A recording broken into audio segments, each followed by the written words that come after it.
Hello, and welcome to another episode of Sharing Wisdom. I'm your host, Angie Wisdom, and today's episode is all about success. Yep, you'll want to stay here and listen to this one, you guys. We're talking about what it takes to achieve success, how you define success, some of the common habits of the most successful people out there. And I've got the perfect guest for it. Scott Clary is the host of the Success Story podcast, one of the top 10 podcasts in the business area. I consider him to be a little obsessed with success, but in a good way. And we'll talk about that. He's actually the founder of the Social Club as well, where he puts business owners who have exited their companies together to create community and grow. So we've got a wealth of knowledge for you today, and we are going to lead you in the right direction to create that success. So let's get to it. Okay, Scott. So success is what we're talking about. And it's obviously the buzzword, especially I feel like right now, given kind of the economy and what people are trying to create. You have the Success Story podcast, which is one of the top rated podcasts out there. You get to sit down with people all the time and talk about success. So that's what we're digging into. And I want to know, like, right out of the gate, what is the biggest misconception people have about success? I think the easiest misconception for most people to think about when it comes to success is that it's all tied to financial, because I mean, most people don't have the financial in place.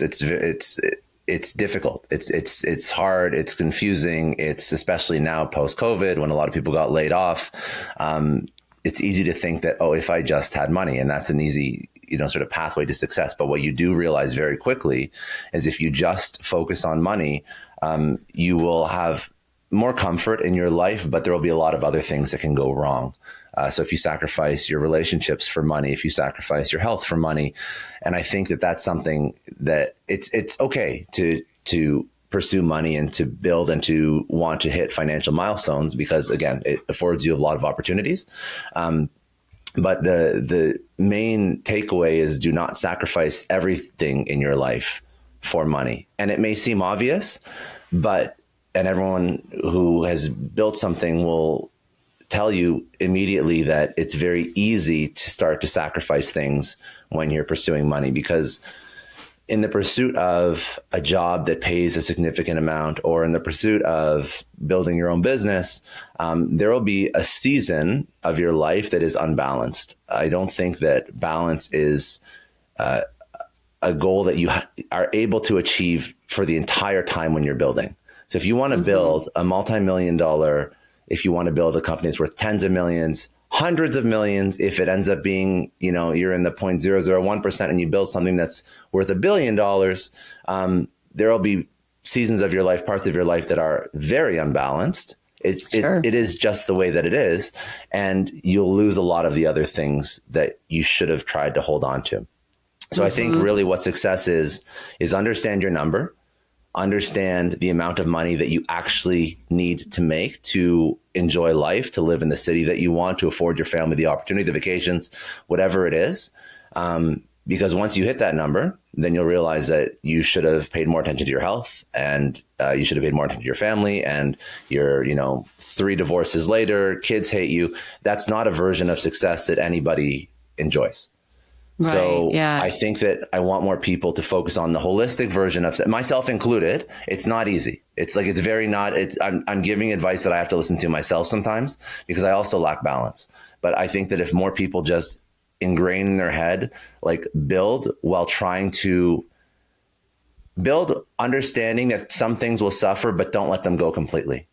Because it's impossible to maintain a balanced level across everything, but just don't let them go completely, and be cognizant and aware of that it's going to be easy to let a lot of things go if you're not careful. Yeah, I use the word modification all the time. Those other things that maybe you're out of balance because you are striving for that, multi-million, $100 million company, and you're going to go through a season where it's a little unbalanced, but it's like modify those other pieces. Don't just throw them away completely. I'm curious, did you used to have a different definition of success? Is this coming from a personal experience of how you used to define it versus now? It's a good question. I think earlier on in my career, success, my version of success has changed a lot. When I got my first job, my version of success was director or VP in a company. And then when I started building my own companies, then success is how much can I sell this company for? And what's the total value that I can put when I exit it? And then when you do that once, then the second company becomes, okay, well, how can I beat the first one? So like there's no end, right? There's no end to the game. Even in these like little micro circumstances of defining success, when you first start posting on social media, you're talking about, the podcast I built and like the personal brand, you want to get to 10,000 followers and, 1,000 downloads when you're hitting nothing. And then you hit 1,000, like the version keeps changing. And then also, then you get into serious relationships, and then the version of success starts to include family and kid. And then you see that your parents are getting older, and the version of success now includes getting closer to them when they're not as young as they used to be. So yeah, it changes constantly. It changes constantly. And I think that's okay. I think that's healthy. I think that's also why I think it's okay to want to change your version of success as you mature and you grow as a person. And I think that it's actually more of a red flag if your version of success isn't changing, because I feel like you're not expanding yourself as a human again. And success is not just equated to wealth. I would say there is I would say there is a problem if wealth, career, business success doesn't change, because I think it's also important to change your goals there and to continue to push yourself. But I think that it will always change throughout your life. Yeah, it reminds me, as you're saying this, what comes up to me is like almost your value system. I talk to clients so much about, you got to have your values, and your values can change through different seasons of your life. There goes my earbud.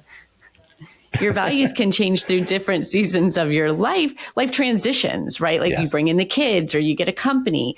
So is that something that you use? Do you go by values for yourself of understanding, what's most important to you and what you're tuning into? Yes, 100%. And I think that a lot of people have values that are maybe tied to old relationships in their life, old friend groups, old versions of who they are. And it's tough to upgrade your values and to grow as a person, because other people may not enjoy the fact that you're changing your version of success or you're changing your values, because it's changing who you are in their eyes. And I think that a lot of people live their entire lives with a value system or a definition of success that is completely tied to other people's perception of who they should be. And I believe that holds a lot of individuals back. And I'll give you an example. I mean, my parents are incredible people, but they are not entrepreneurs. So they don't necessarily aspire to the same things that I aspire to, which is fine. And that's normal. But a lot of people may, and we've maintained a good relationship, having different value systems in life. But I think that people go one of two ways. They either allow themselves to hold on to values that like maybe their old peer group or their old friend group or their parents subscribe to, and they don't let themselves grow and evolve, or they assume that growing and evolving means completely killing those relationships off, which I also don't think is a healthy thing. Now, listen, if somebody is toxic and they're not supporting your goals, that's a different story. But I think that there is an in-between where you grow as an individual while you still maintain the relationships with the people that would always support and love you, even if those goals and those values and those definitions of success are slightly different. I think that we're talking about versions of success. That is a version of success in my mind. Right. That's a huge problem for people that I see anyways, especially because I'll get them in these growth phases where they're initially starting to go, gosh, but none of my friends are like this. And they're kind of wanting to be around different people, not because they're toxic, but because maybe your conversation isn't as fun, or they're not as, forward looking and as growth mindset oriented. So when you come into that, and I think this kind of talks too about like you have the social club, about surrounding yourself, and you say like you don't think you have to go kind of cleaning house and getting rid of people. What does it look like to start putting those people in your space and surrounding yourself, but not alienating everyone else who you're with? Well, so some people, some friends alienate because they will not support you and your goals, and that's okay. And I think that you have to understand, I think that friends and family can be put into two different categories for most people. Family will be around for forever. Some friends don't grow with you. Some friends support you and don't grow with you. And those are the ones that I would still keep around regardless. Those are the kinds of friends that, you spend years, you move to different cities, but you can message them anytime and you can go out for a drink or a coffee and it's like no time has passed. Like they're friends that are non-contingent or conditional on like where you're at in life because you just connect at such a great deep level. Those are the people you keep around for forever. And yes, maybe maybe you're not seeing those people every single week, but it's fine because again, you can still see them every single 6 months or every year or every year and a half. Like they're friends that are lifelong friends. Those are the people that are always going to support you no matter what, and vice versa. So the people that will have the heaviest impact on you are the people that you sit down with, 2-3 times a week, 2-3 times a month.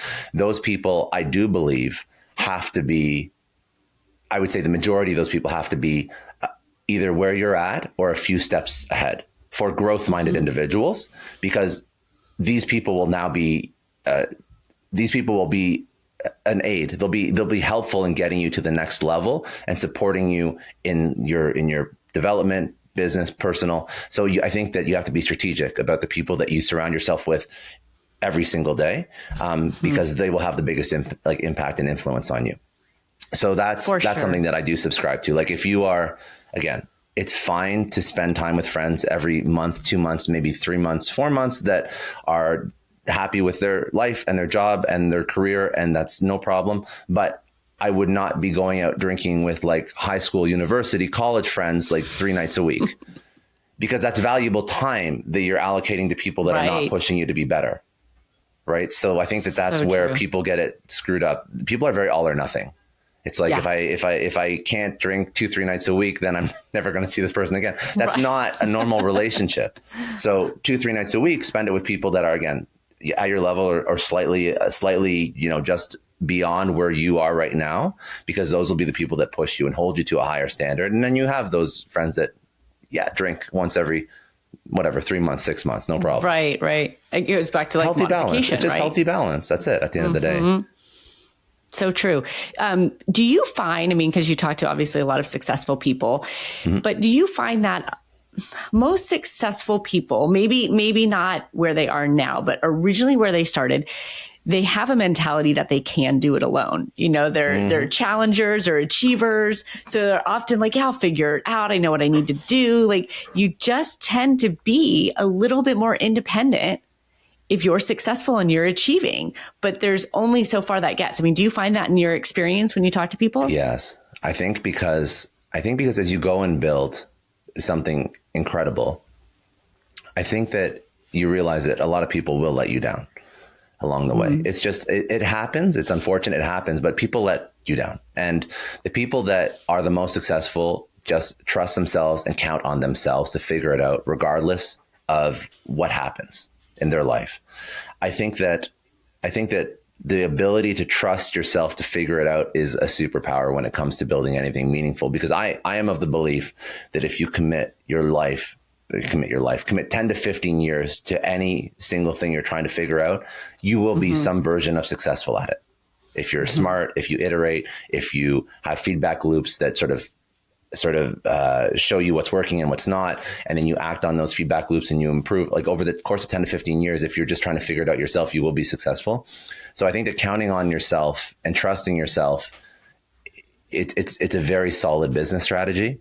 And if you can't count on yourself and you don't have that confidence, not only will you probably burn out and you won't maintain the doing of the thing for the period of time that it's required to actually turn it into something, I think it will also just it will also come out in your day to day. If you don't trust yourself, it'll be felt by your business partners, people you're trying to raise money from, your customers, and it'll actually like jeopardize all the outcomes that could have been positive, just because if you don't believe it, they're not going to believe it.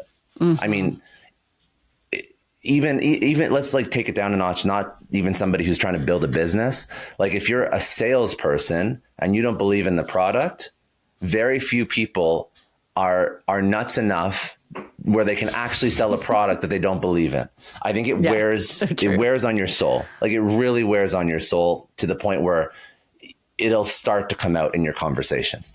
So that's like on a very basic level, but in building a business, everything is sales anyways. You're selling your company to a new hire when you don't have a huge team. You're selling your company to an investor. You're selling to customers. Like, you have to believe in yourself and what you're doing.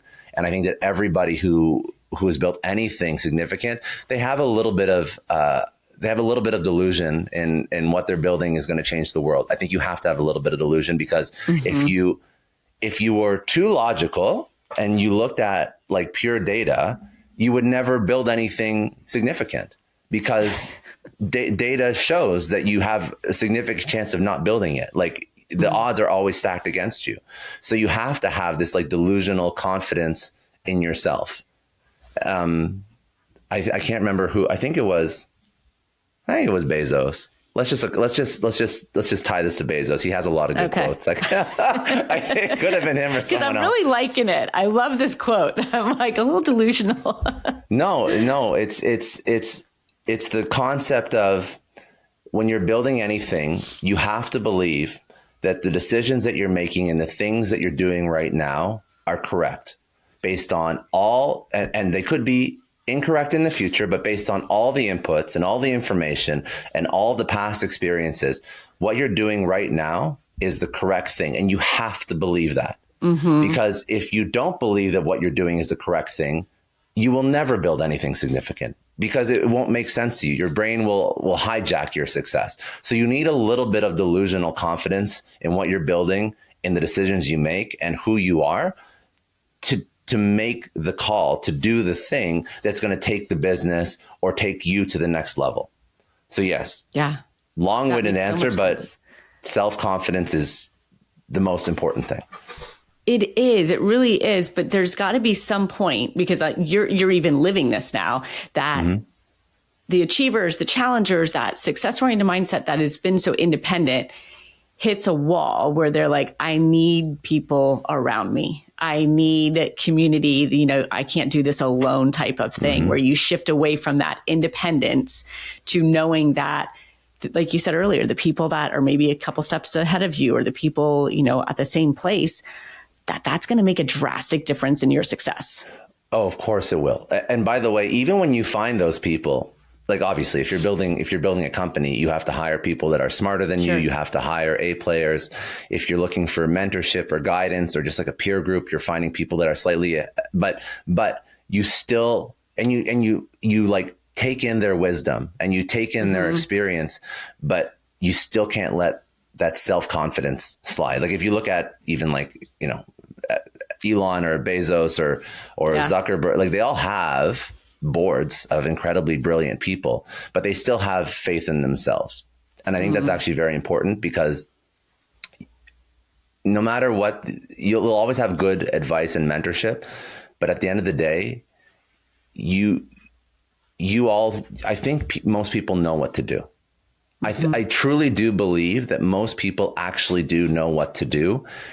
And what a mentor or an employee or someone that is maybe more advanced in one particular arena, what they're going to do is they're probably going to help you realize deep down what you already know you have to do, and then hold you accountable to it. Sometimes that's not the case, but I think more often than not, when I talk to like even my mentors in my life, they're saying stuff that like I really know, but I don't want to hear it, and then they're forcing me to do it. And sometimes it's a new idea that I've never thought of before, of course. Yeah. But I think that more often than not, it's like hey, Scott, this is what you should have done. And I know it and I didn't do it. And then they highlight it. And I'm like, yes, okay, fine. I'll do it. And then they ask me next time we go for coffee, it's not just confirming what I believe. It's next time we go for coffee, they're like, hey, Scott, why haven't you done that? Why haven't you done that yet? And then it's that accountability piece. It's accountability and growth, whether or not it's a personal trainer in the gym. That's the only reason why people really need them. You can Google every single piece of fitness or health or wellness advice. I can also, by the way, in 2024, I can Google or YouTube most business problems, especially at a smaller mid-sized level. There's some sort of very smart person teaching it over. So it's really about, you'll learn it, and then you'll need somebody to hold you accountable. Yeah. Do you find that there's a difference between the responsibility and accountability? Because I don't know, accountability to me gets a little bit like, I don't know. Let's debate. I have no idea. I've never thought about that. I'm a big Responsibility versus believer. accountability. Yeah. Okay. Like you got to have some, I think when you take your own responsibility, right, then you don't need as much accountability. And there's this fine line for me where sometimes I feel like people put so much weight in having that accountability partner that, well, wait, where's your own responsibility in it? So I'm just curious for you. Well, I think there's like a base. I've never really thought through this responsibility versus accountability, but I think there's a baseline of responsibility that most successful people have that they hold themselves to. Like they are self-starting people and they'll build. And this is why you can talk about why I don't find motivation that useful. I find systems and processes very useful because they let you show up long after the motivation has disappeared. So I think that most successful people will have systems and processes that force them to be responsible about the thing they're trying to achieve, whether or not it's a business or fixing a marriage. Like I like to broaden the scope because I think that it's when you understand the habits that help you be successful in one arena, you realize that they're not so different in others. Fixing a marriage, building a better relationship with your kids, your parents, losing weight, whatever it is, you have a system, if you're successful at it, that will allow you to be successful. Like nobody, because a lot of the things that we do in life are not like fun. They're difficult things. So you have to have a system that supports it because if not, you're not going to do the thing. So whether or not it's, going to bed at a certain time or only buying certain foods that you put in your fridge, if you're on some sort of weight loss or health and wellness journey, or, you're fighting with your spouse all the time and you actually make effort to go see a therapist or go on date night more often. Or if you're trying to build a business and you block off time in your day for calls, and then you if you don't do those things, you don't take those steps, you're not going to do those things consistently. So I think that the systems and processes and habits, like Atomic Habits is a great book because it sort of outlines this in a much more succinct way and thorough way. But that's what allows you to be successful. I think the systems and processes create responsibility. I think that that's like the baseline for success or in anything. Then I think that accountability for me are things that are not just, I can build systems and processes for routine things that I have to do that I know if I do them again and again and again and again over time, I'll get to a certain end result. I think that accountability for me is most useful when there's a thing that I have to do that is not something that I normally have to do, like fire someone that shouldn't be in my company. That to me, hopefully for most people listening, is not a routine thing that you have to do.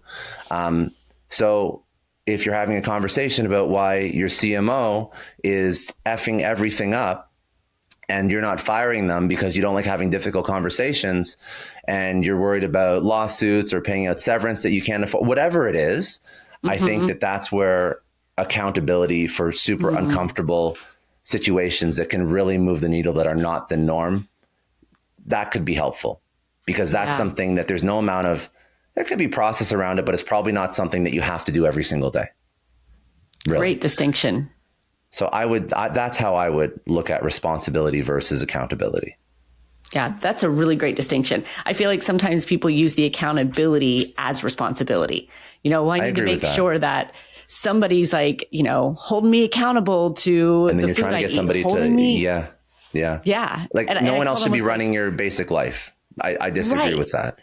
It's like transfer of responsibility. No, you don't give that to, your trainer or your coach or whatever. Like you've got to take that responsibility. He's there to guide you. But so very, very interesting.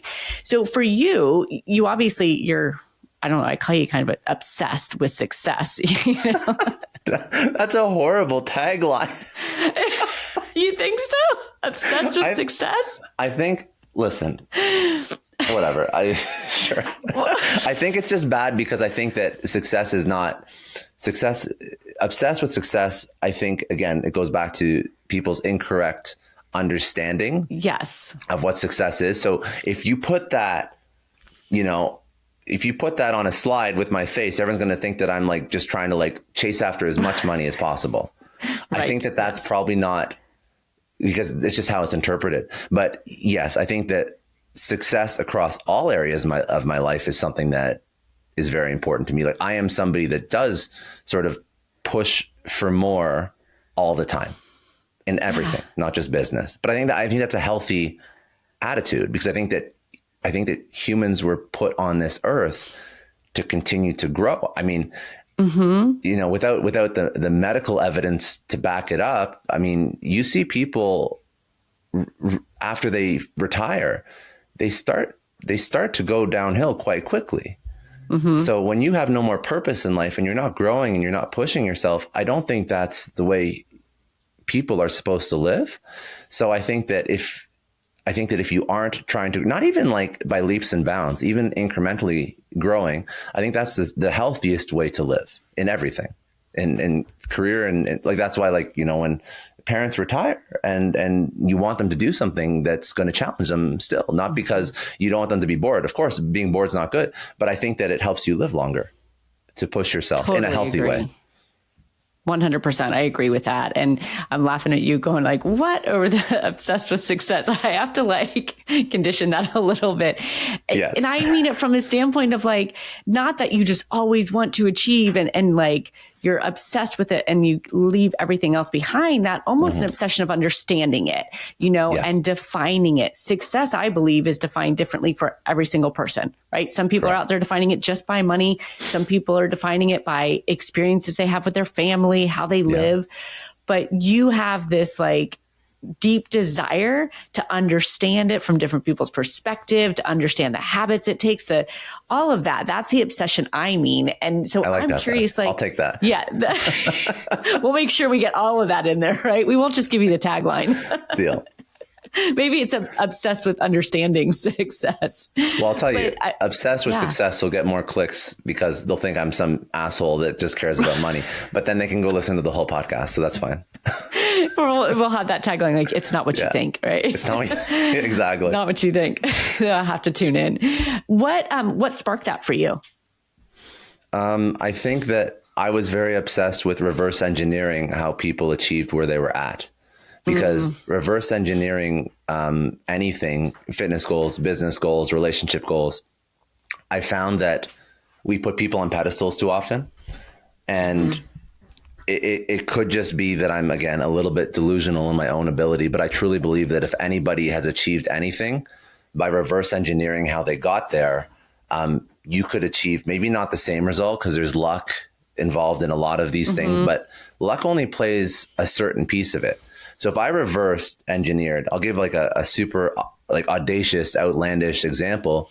If I reverse engineered how Elon Musk is where he is right now, and we went through every single step of building every single company that he's ever built, and every single investment that he made, and every single relationship that he ever made, and every single partner he pulled in or idea that he had or way that he looked at problems in the market, we understood all this. And there's going to be a lot there because it's a whole career that's turned him into this, I think at this today, the second richest person in the world, because I think Bernard Arnault is killing it with LVMH, but that's besides the point.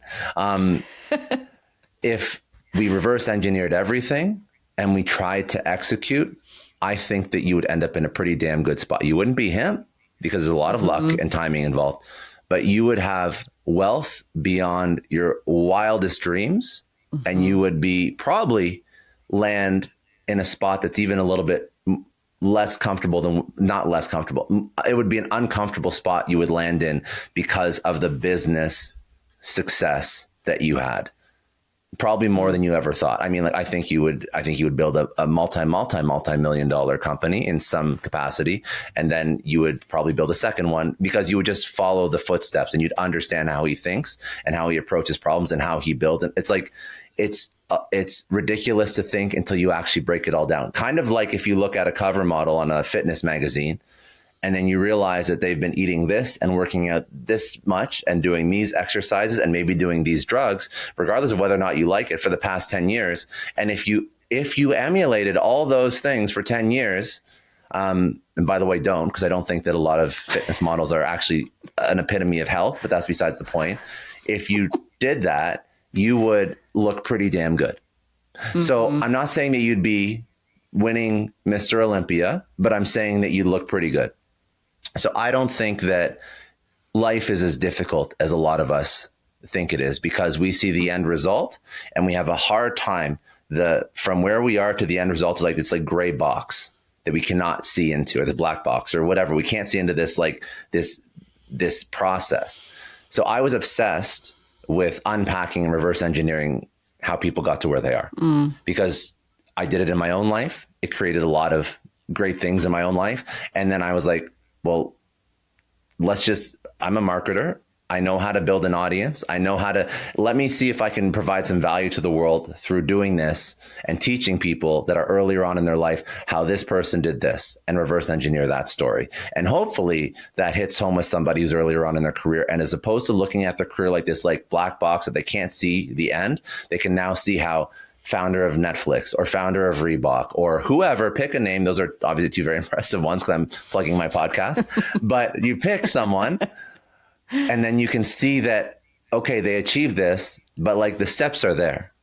So let's just like start on step one, because that's what I did in my own life. This is the playbook that I used for my own health and wellness, my own relationship, my own businesses, and it's worked.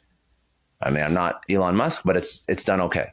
So I think that that's a lens that I wish more people would look at life through. But it makes it very kind of, what's the right word I'm looking for? Like actionable. All of a sudden now you have like steps and systems and processes instead of this big gaping hole between you and what you want. Okay. So personal question here. Was there somebody in particular that you reverse engineered and was like, yeah, I'm going to do that, Not one person. Like literally, like I do it at everything I take on in life. I apply this. When I was first getting into like working out, like I can't even remember who would be now. It wouldn't even be like a celebrity. It would be like somebody who looked significantly better than me at a gym. And I would just talk to them about what they're doing and map that out and execute and see if it was getting me the results that I'd want. Like I would do this when I was working for a company. I would have these conversations about like step-by-step career path with my VPs and my directors to understand how they got from entry level to where they're at and how long it took them. And is there any other strategy to sort of like shorten that time gap? When I'm talking about health, career, when I'm trying to build out a social strategy for a podcast or for Twitter or for LinkedIn or for Instagram or for TikTok, I will go to the person that is killing it on that platform in my niche, and I will look at how they create content, and I will look at historically how their content has grown. So I'll find somebody on Twitter that I really like that has the same type of audience that I want to tap into, and I'll reverse engineer like the type of content they put out and the format and structure of their posts and how often they post and what time of day they post and what do they speak about and what gets the most engagement. So it's like you just apply this quite literally everything, and you'll have at least a great starting spot for taking on that particular project or trying to figure out that particular thing. So yeah, I do it consistently whenever I'm trying to do something for the first time. And then that's my avatar. That's my, like, some people that I reverse engineer, they don't even know me. It's just, I'm just learning from, right. I don't need permission to study someone's work online.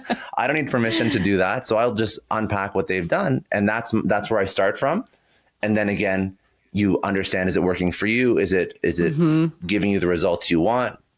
Obviously, it's never like a perfect playbook, but it's better than just starting with no knowledge. And I always found that to be the most natural way to start anything in life. And it's strange to me that people start a new, like, again, if you want to start posting, a very basic example, start posting on Twitter, start losing weight. It's strange to me that people don't do this, actually. That people, I think it's ego. I think that people don't want to admit they don't know something. So they'll just try their own version of it for way too long until they realize that it sucks. And then they'll be like, you know what? Maybe I should learn from someone. For me, it was the opposite. For me, it's like day zero, there's no ego. Like, I know that I know nothing, and I don't want, I'm all about time. Like, I don't want to waste time pretending that I know something. So why would I bother pretending that I know how to tweet or pretending that I know how to diet so that I look like that guy. I don't want to waste time. Just like, tell me right now. And if you don't tell me, then I'll figure it out myself. And I'll talk to enough people till I get at least like this like baseline. But I think it's all ego. That's I love the way you say that. Tell me right now. Yeah. No, I don't want to waste time.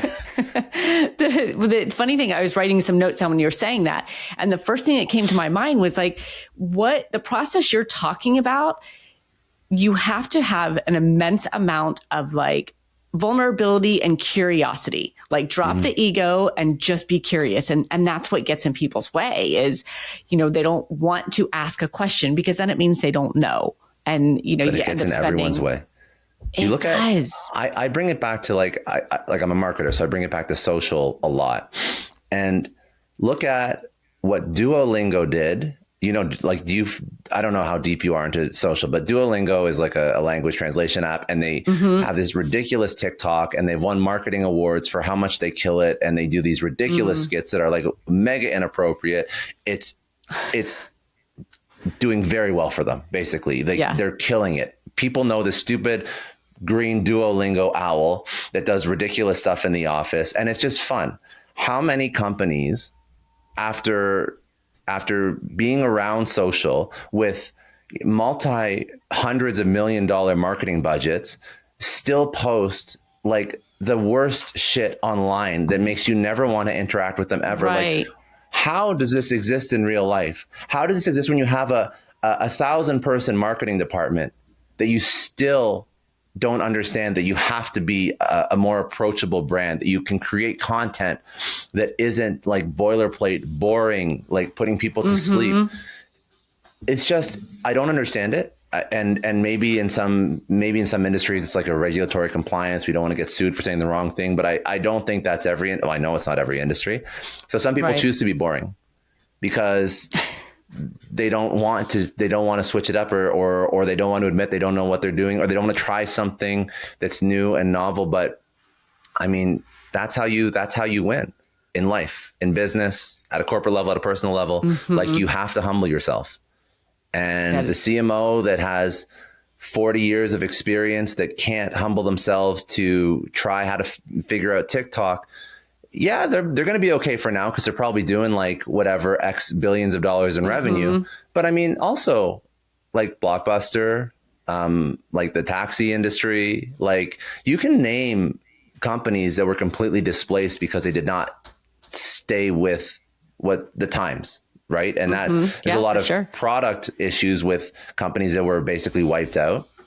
But also it comes down to, how do you stay relevant and how do you stay top of mind when there's going to be some incumbent at some point that will be more fun, tap into a younger generation? I don't know. I think that it's something that people have to work on.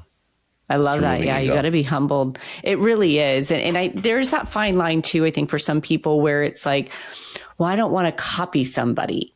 And there's the middle ground of like not copying exactly who they are, but definitely using a process, a system that has already been proven that works. But it's like, that's a saying too, like great artists steal, right? They steal and they interpret it into their own version. And I would rather some of these companies copy to a degree than put out some of the stuff that they do. And even like if you're, whatever, like copy at the beginning, like it's still better than the shit that you're doing. I mean, really. And then you'll learn and you're going to evolve and it's going to turn into your own thing. But yeah, I think people have to humble themselves and stop pretending that they know what they don't know. So I think that's like the biggest takeaway, and that people need to hear through this podcast, that other than the fact that you're obsessed with success, is that they need to humble themselves. Yes. And it's not like a one-time thing, right? Like it's very easy. It's very easy to feel like you know what you're doing. And it's very easy to sort of tune out outside noise. And all these lessons that I talk about are not lessons that are permanently cemented in my mind and I'm perfect all the time. I mean, like there's things that I could learn about my podcast from you and from literally everyone else that does a podcast, even though mine is doing okay and it's doing well. It's not the best. And even if it was the best at one point, it won't be the best for forever. So it's just like, it's changing how you look at your own success, changing how you look at the milestones that you hit, and that you have to understand that nothing is permanent.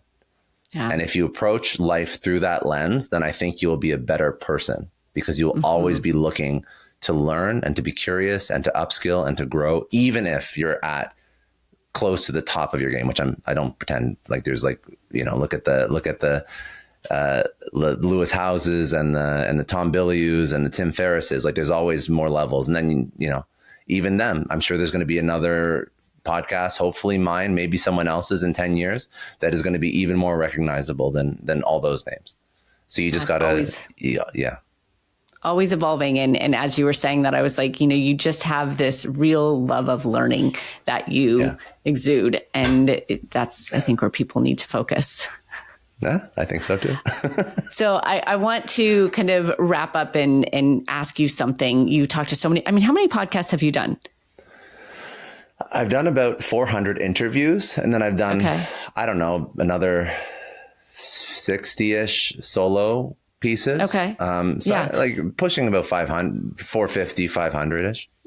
So that's a lot of conversations you've had, a lot of people that you have reverse engineered and kind of looked at their process. Because I think it takes a certain eye, like you have a talent for this. Most people, not everybody has that. So as you're doing that, are there certain things, like maybe 1, 2, 3, you tell me, what are the commonalities that you constantly see as you're talking to these people in reverse engineering, that the people listening are going, okay, that's part of this success plan?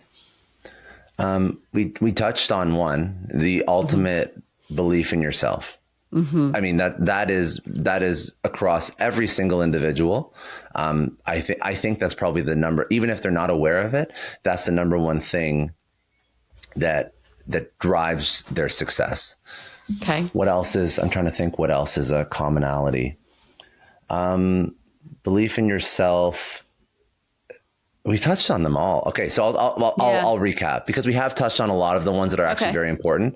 They build systems. So they build systems around everything in their life, so that they don't drop the ball. Like, it's impossible to drop the ball when you build systems, whether or not it's people or it's setting up time for this, that, or the other. Like, you build systems so that you're successful. Because if you do not have systems in place, again, we're humans. We're so messy, and it's so difficult for us to accomplish anything without building a framework around us, because we are like hedonistic creatures, the majority of us, and we look for pleasure and we avoid pain. And building anything significant will take a significant amount of pain, not physical, hopefully, but like stress. But maybe if you're working out, I don't know, there's some physical pain there, but outside of that, it's going to take a lot of energy. Yeah, exactly. So I would say systems are probably the second most important thing. So self-belief, systems, I mean, that if you just apply those two things already, you're going to be killing it. There you go. Yeah. I love that. I'm trying to think of anything else. Well, the curiosity, I mean, that is one of my curiosity is big. Do you feel like that shows up? That's a common theme in a lot of the successful curiosity people? Is huge. Yes. Yeah. I'm trying, by the way, yes, I'm trying to think of something we didn't just talk about for the past 45 minutes, but I think we have to touch on these things organically already. Curiosity is huge, because curiosity is then tied to removing your own ego and figuring things out.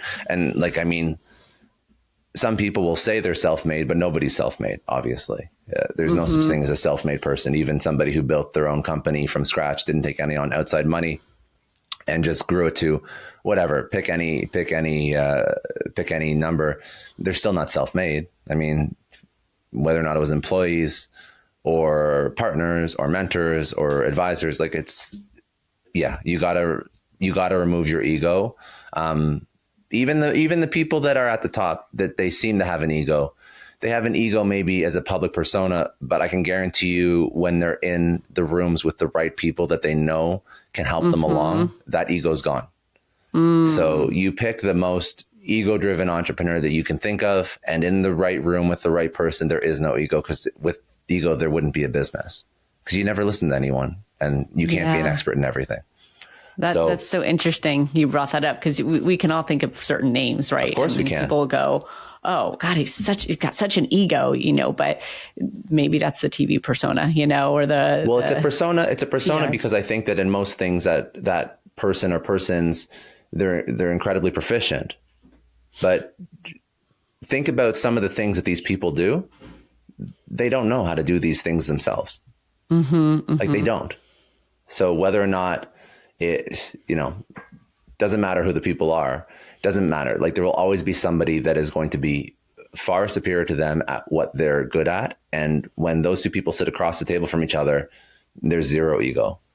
Because if there was an ego, there's challenge. Challenge is fine, but challenge is not ego. Challenge is when two incredible people push each other to be better, which is normal. But ego in my mind is like negating other opinion because you think that you know better. I mean, you think about what some of these people have built, it would never have happened ever. Right. Gosh, I love that. That is a really, really good distinction. And it almost makes me think that you can have ego, like almost what you were saying earlier, you kind of have to be a little delusional in what you believe and your confidence, but you can have that in certain areas. But when it comes to the areas that you don't know, expanding and growing, you really have to let that go. Yeah. And I don't even like ego. I mean, like you can have confidence. I think ego is more of a negative personality trait. Like confidence and delusion in your own abilities is fine to a degree. I think ego, that's more internal, whereas ego is something that like reflects outward. And I think that is like a not positive personality trait. I'm sure some psychologists could probably, paint a much better picture of what ego is and what it isn't. Right. But I think that confidence and slight delusion and belief in yourself is fine. But I think that if you ever make somebody feel less than, that's a you issue. You're just a dick.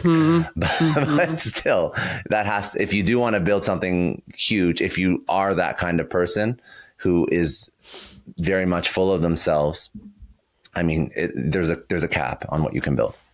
100%. Because you don't know everything. Yeah. And that's why you see people surrounding themselves. And I do want to ask you about it because I really don't know much about it. Your social club. I mean, that you're surrounding yourself with people that is kind of it. It's a membership. It's a private members club of people that have sold businesses. So that's what I build right now. That's what I enjoy. We put on a whole bunch of events for exited entrepreneurs. And it is, and by the way, there's no ego in that room at all. I have no idea if in some of these people's lives, I would hope not, because I don't want to bring people that are like that into my circle. But in that room in particular, I guess because everybody knows that everybody's achieved something, there's absolutely no ego at all. So everybody's there to learn. Great place to be. It is a great place to be. It's all smart people that have sold businesses, that are sort of looking for the next thing in their life. Some are building their second business, some are investing. But the best way to describe it to a listener is it would be similar to YPO, but after you've sold is the easiest way to describe it. But yeah, it's a lot of fun. I mean, this is my business outside of the podcast, and it's probably one of the more fun businesses that I've ever built. Not to say that software isn't fun too, but this is like a very human business. Right. I was going to say it's people. So that's really awesome. People, and yeah. I know that people listening now are like, oh, I haven't sold my business yet. So I want to point them to listen to Scott's podcast. Right. Oh yeah. Well, I'll tell you right now, like we have a lot of events for people that are still, so obviously, yes, the core group are people that have sold their business. I just moved down from Toronto to Miami. No, Fort Lauderdale, but Miami, same difference. Except if you ask anybody from Fort Lauderdale, Miami, I'm probably going to get shit on for saying it's the same thing. Wow. They're very particular about Broward versus Dade, but it doesn't matter. Yeah. The point is, from a Canadian's perspective, it's just an hour and a half on the I-95, which is far too long anyways. But I'm very focused on building out like the startup scene in South Florida. So I try and engage with as many early stage, mid stage entrepreneurs as possible. We still put on events for people that are like building right now. And if we're not putting on an event, I'm so tied into like the South Florida tech entrepreneur scene. If somebody is in the area, I'll find an event put on by somebody that I know that they'd probably appreciate. So if somebody is like in build mode and they just want to network with awesome entrepreneurs, you can DM, hit me up, whatever, LinkedIn, Instagram, and I'll always find something interesting for you to go out to, even if it's not something that I'm putting on. Because again, whenever I move down to a city, it's not just what I'm building on. I've had a lot of fun, like building in the startup community, and it's not like I get paid. Like I've done I've done stuff with like Futurepreneur. I've done stuff with startup incubators up in Canada. For me, it's just fun. It's a fun environment. Mm-hmm. The people that build are my kind of people. So it's just, again, it's nice to be in the right rooms. Even if you have an exit, it doesn't really mean anything. You're still an incredibly, probably brave and audacious and brilliant and driven person. I mean, those are the people that you want to hang out with. Absolutely. So that's what I kind of want to wrap up with here, is encouraging people you have a couple different places where they can tune into you, and you heard them, whether you've already exited your business or even if you haven't, but turn that build up, DM, find Scott online. Also, follow the podcast, The Success Story. I mean, it's one of the top 10 podcasts out there. And now you guys have a sample of like what he's talking about. I mean, he's showing you his gift of reverse engineering people and sharing their success. So tune into that. And then you've got a newsletter too with hundreds of thousands of people that follow along. So where's the best place? Yeah. Where's the best place for people to sign up for the newsletter? You can, if you want the domains, it's... Well, I'll put it in the show notes. It's right on your main website, right? It is, yeah. So we got scottdclary.com. Yep. I mean, it's like newsletter.scottdclary.com. All the socials at Scott D. Clary. You can find me. You type in Scott. So I got all the same handles, which is where the middle initial comes from. So if you do Scott D. Clary on Google, you'll find all the stuff. There's a ton of links with you out there. So people will go down a rabbit hole for sure. Sounds good. But awesome. Thanks so much for joining us and sharing your definition of success, Scott, and what you see in other people as well. It's been really fun having you. Thank you for having me on.